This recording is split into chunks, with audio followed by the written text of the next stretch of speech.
नदी के ऊपर उसकी शुरुआत होते हुए दीपों के माध्यम से आपको यहाँ पे दिव्य दीपमालाएं दिखाई देंगी और दीपों के माध्यम से इसकी शुरुआत हो चुकी है और अभी संपूर्ण आकाश में आपको इस आतिशबाजी के भव्य नज़ारे देखते हुए मिलेंगे। धीरे धीरे ये शुरुआत नेशनल हाईवे का जो ये पुल है मां सरयू के ऊपर आपको दिखाई देता हुआ इस वक्त दिखाई रहा है और आसमान इस वक्त गूंजता हुआ आपके टेलीविजन स्क्रीन पर फिर से एक दिव्य और भव्य अयोध्या इस वक्त आप देख रहे हैं। दीपोत्सव के माध्यम से मानो भगवान श्री राम, मां सीता, भगवान लक्ष्मण के साथ स्वयं इस वक्त राज्याभिषेक की तैयारियों के बाद का अयोध्या नजर आ रहा है। किस तरह से भव्य और दिव्य अयोध्या की एक झलक इस वक्त दीपोत्सव के माध्यम से आपके सभी के जनमानस तक पहुंचती हुई पूरी अयोध्या से दुनिया को यह संदेश कि भारत उत्सव की नगरी है, भारत का हर दिन उत्सव है, भारत के हर हृदय में उत्सव है और आज अयोध्या का यह सरयू घाट उसी उत्सव की पराकाष्ठा को प्राप्त होता हुआ जबरदस्त आसमान में आतिशबाजी के रूप में संपूर्ण दुनिया को कई संदेश और पर्यावरण के अनुकूल ये आतिशबाजी भी अपने आप में एक संदेश देती हुई कि उत्सव तो हम मनाते हैं लेकिन मर्यादा में, क्योंकि ये भगवान मर्यादा पुरुषोत्तम श्री राम के विजयोत्सव राज्याभिषेक का उत्सव है और इसलिए इस उत्सव में भी मर्यादा का पालन पूरी तरह से। शहर के किसी भी हिस्से में आपको प्रदूषण नहीं दिखाई देगा। सरयू के तट पर बना ये पूरा का पूरा नेशनल हाईवे का पुल इस वक्त जबरदस्त आसमान में अपनी खूबसूरत छटाओं को बिखेरता हुआ यह अद्भुत दृश्य अयोध्या ने पहले कभी नहीं देखा। ये अद्भुत दीपोत्सव अयोध्या में पहली बार डिजिटल आतिशबाजी के माध्यम से इस वक्त प्रधानमंत्री खुद उसका आनंद लेते हुए विशेष प्रबंध किया गया, इस नए घाट का निर्माण किया गया। दूरदर्शन ने भी 10 कैमरों की मदद से इस भव्य दृश्य को आप तक सीधे पहुंचाने के लिए अथक परिश्रम किया है और इसका प्रतिफल आपको इस वक्त इन भव्य और दिव्य दर्शन के रूप में, आतिशबाजी के रूप में, प्रकाशोत्सव के रूप में स्पष्ट देखने को मिल रहा है। दीपो ज्योति परब्रह्म, दीपो ज्योति जनार्दन, दीपो हरतु मे पापम, संध्या दीप नमोस्तुते। शुभम करोतु कल्याणम, आरोग्यम सुख संपदाम, मम बुद्धि प्रकाशम च दीप ज्योतिर्नमोस्तुते। शुभम भवतु कल्याणम, आरोग्यम पुष्टिवर्धनम, आत्म तत्व प्रबोधाय दीप ज्योतिर्नमोस्तुते। ये दीपमालाएं, ये आतिशबाजी, ये दीपोत्सव सभी के मन में उल्लास जगाने वाला, ये ऊपर उठती हुई आतिशबाजी सभी को सफलता के ऊंचे शिखर पर पहुंचाने का संदेश देती हुई कितनी शक्ति के साथ हम अपने आप को, स्वयं को ऊपर उठाएं और संपूर्ण जगत को प्रकाशित कर दें, ये एक संदेश इस भव्य आतिशबाजी के रूप में मेरे ठीक ऊपर इस वक्त सजीव प्रसारण आप अपने टेलीविजन स्क्रीन पर देख रहे हैं दूरदर्शन के माध्यम से। और इस भव्य प्रसारण के लिए दूरदर्शन ने अथक प्रयास किया और उसी का परिणाम है कि आप इन दृश्यों को अब तक सीधे तौर पर देख पा रहे हैं। प्रधानमंत्री इसका आनंद लेते हुए, मुख्यमंत्री और उनका पूरा का पूरा जो कैबिनेट है, अयोध्या की तमाम जनता, लाखों की संख्या में लोग यहाँ पर इस वक्त सरयू नदी पे जो नया घाट है उसके आसपास आसमान में इस भव्य आतिशबाजी का आनंद लेते हुए अद्भुत दृश्य,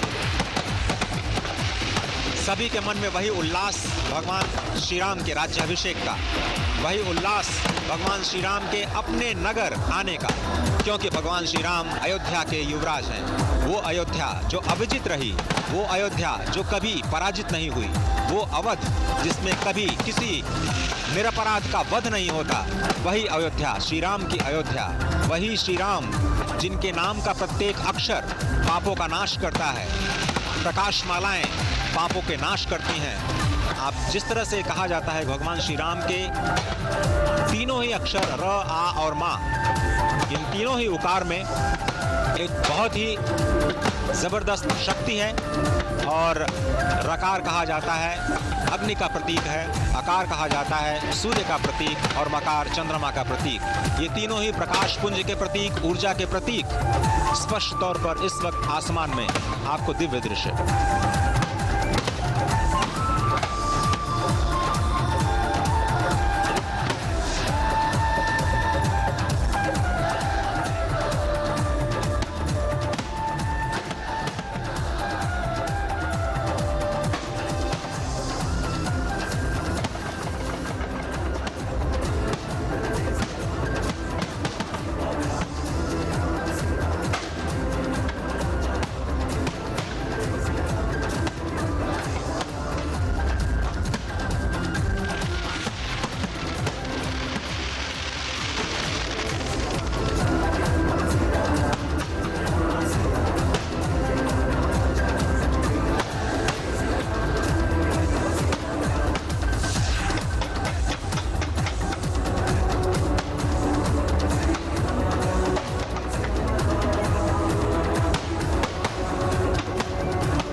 to my legacy.